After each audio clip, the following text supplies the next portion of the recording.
समस्याओं का स्वागत करें। आनंदप्रद समझकर आप जिस किसी भी काम को हाथ में लें, उसके साथ नत्थी होकर आएंगी कुछ चुनौतियां। खरीदे गए किसी भी सामान के साथ फोकट में मिलने वाले चीज़ों की तरह वो चुनौती आपसे कड़ी मेहनत मांग सकती है। ज़बरदस्त प्रतियोगिता हो सकती है या फिर अप्रत्याशित बाधाएं आकर खड़ी हो सकती हैं। चाहे कुछ भी आए, उन सभी को प्रेम के साथ खुशी से स्वीकार कीजिए। अगर आपको दरअसल अपने विकास या उन्नति की इच्छा है तो समस्याओं का प्रेम से स्वागत करने का अभ्यास कर लीजिए। पता है, थके हारे लोग आमतौर पर अपनी नाकामयाबी के लिए क्या कारण बताते हैं? इन दिनों मेरा वक्त ठीक नहीं है। अगर मैं आटा बेचने चलूं तो जोर की हवा चलती है, नमक बेचने चलूं तो भारी वर्षा होती है। आप चाहें या ना चाहें, दुनिया आपके ऊपर समस्याएं फेंक कर तमाशा देखने का मन बना चुकी है।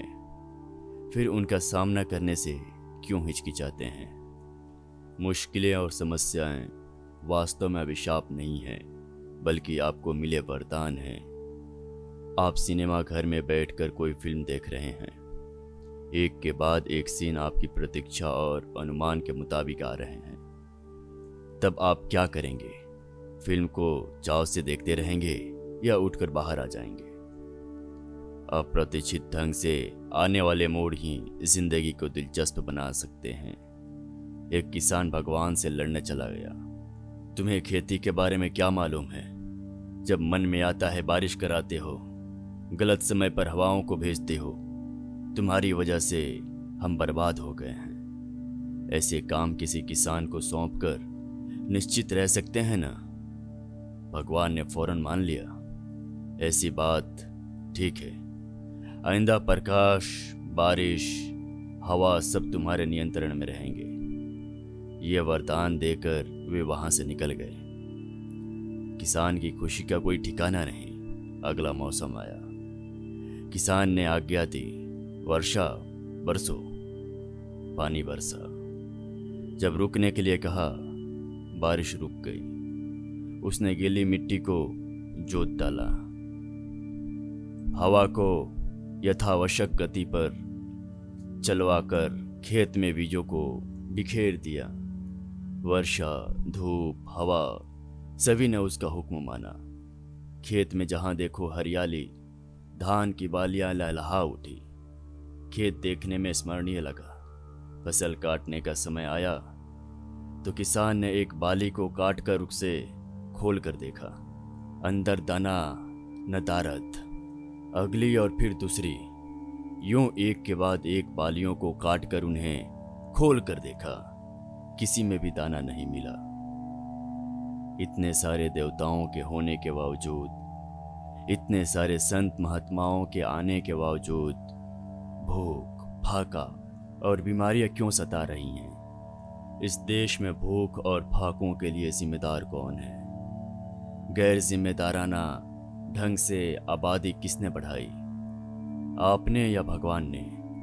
बेहिसाब बच्चे पैदा करने के बाद बेशर्म होकर क्यों कहते हैं कि यह सब भगवान की देन है?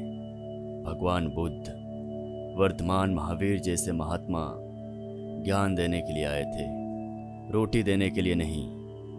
फिर आपके पास हाथ पैर किस लिए हैं? आप इनका बुद्धिमानी से उपयोग कर लेंगे। इसी भरोसे के साथ तो भगवान ने शरीर में हाथ पैर लगाकर आपको रच करके धरती पर भेजा है। गलती आपकी ही है। जब तक आप सुधरेंगे नहीं, किसी भी भगवद रीता से कोई प्रयोजन नहीं। चाहे कोई भी धर्म आए, वो आपका उद्धार नहीं कर सकता। भगवान को प्रणाम करते हुए अगर आप आसमान को देखकर चलेंगे तो खुली हुई किसी नाली में जा गिरेंगे। मेहरबानी करके अपनी जिंदगी अपने हाथ में लीजिए। भगवान को मत सौंपिए। अरे वो भगवान! उसने गुस्से में भर कर भगवान को बुलाया और पूछा, मैंने वर्षा, धूप, हवा सभी का सही अनुपात में ही तो प्रयोग किया, फिर भी फसल बेकार हो गई। क्यों? भगवान मुस्कुराए और बोले, प्रकृति के तत्व जब मेरे संचालन में रहे, हवा जोर से चलती थी, तब धान के छोटे छोटे पौधे जिस तरह बच्चे माँ की छाती को कसकर पकड़ लेते हैं, वैसे ही धरती के अंदर अपनी जड़ों को कसकर पकड़ लेते हैं। बारिश कम होने पर जड़ों को पानी की तलाश में चारों तरफ भेजते।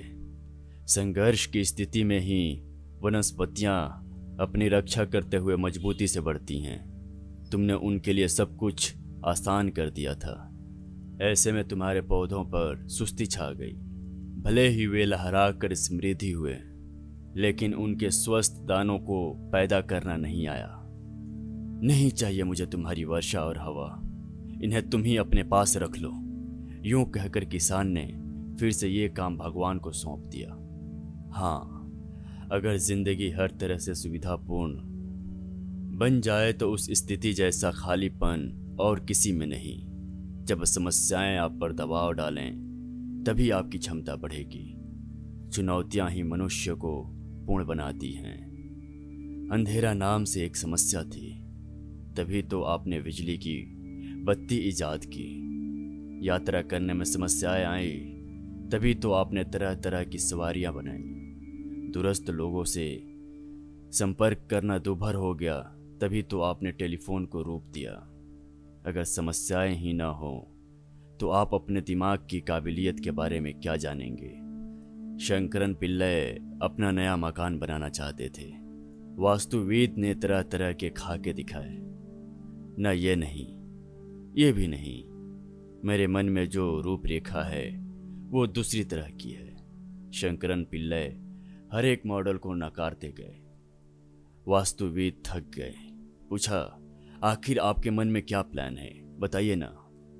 शंकरन पिल्लई ने अपनी जेब से पीतल का एक पुराना हत्था निकाल दिया और कहा, आपने अभी तक मुझे कोई ऐसा प्लान नहीं दिखाया जिसमें यह हत्था किवाड़ पर लग जाए। समस्याओं का सामना करने का साहस नहीं रहता, लेकिन प्रतीक्षा करते हैं कि जीवन सारी सुविधाओं से संपन्न रहे। ऐसे लोग शंकरन पिल्लई की तरह हाथ में किवाड़ के हत्थे के साथ महल की कामना करते होते हैं। सभी काम योजना के अनुसार क्यों संपन्न हो। उनमें से किसी चीज में कोई खोट आ जाए तो आने दो, उसका सामना करें, संघर्ष करके उसे ठीक करें। यही तो है असली कामयाबी। पहले से ही बेकार की चिंता ना करें कि परिणाम अनुकूल रहेगा या नहीं। पूरी लगन के साथ काम कीजिए। आइंदा चुनौतियां आए तो उन्हें कभी न कोसिए, प्रेम के साथ सामना कीजिए।